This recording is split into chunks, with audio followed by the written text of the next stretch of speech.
Si je vous dis préqualification, préapprobation, vous connaissez la distinction entre les deux? Je vous l'explique immédiatement après ceci. Bonjour, ici Daniel Berger, votre courtier immobilier. Je vous explique la distinction entre la préqualification et la préapprobation. D'emblée, je vous dis immédiatement que la préapprobation est le document le plus important à avoir en tant qu'acheteur. Alors, je commence avec la préqualification. Ceci est souvent rempli en ligne par vous-même sur un site quelconque d'une banque. Et là, selon les informations que vous avez fournies, le système va faire des petits chiffres savants puis il va dire « Ah, avec ce que j'ai reçu, vous avez un pouvoir d'emprunt de X montant, vous allez avoir des paiements de Y, etc. » Il faut savoir que les chiffres que vous avez rentrés n'ont été vérifiés par personne. Donc, c'est une préqualification. Ça donne l'information de base, ça devient très intéressant pour vous pour démarrer une certaine recherche quelconque. Maintenant, si vous avez une préqualification, je vous recommande immédiatement d'aller faire la préapprobation. Encore plus, je vous recommande de directement aller faire la préapprobation. On ne doit pas passer par une préqualification. Parlons de la préapprobation. Là, vous allez remettre à votre courtier hypothécaire les informations qu'il va vous demander. Donc, il va faire des vérifications des documents que vous allez lui fournir. Déjà là, on voit une grosse distinction entre les deux. À la suite de l'étude de votre dossier, il va vous arriver avec une lettre de préapprobation de l'institution financière.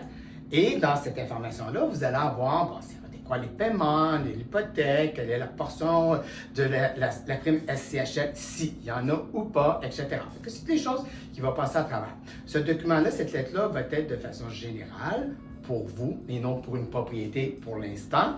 Et lorsque nous, les courtiers immobiliers, on représente les acheteurs, ça devient un outil indispensable.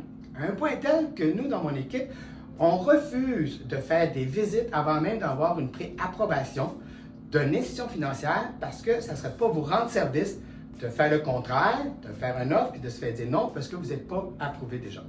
Donc, on fait toujours la préapprobation.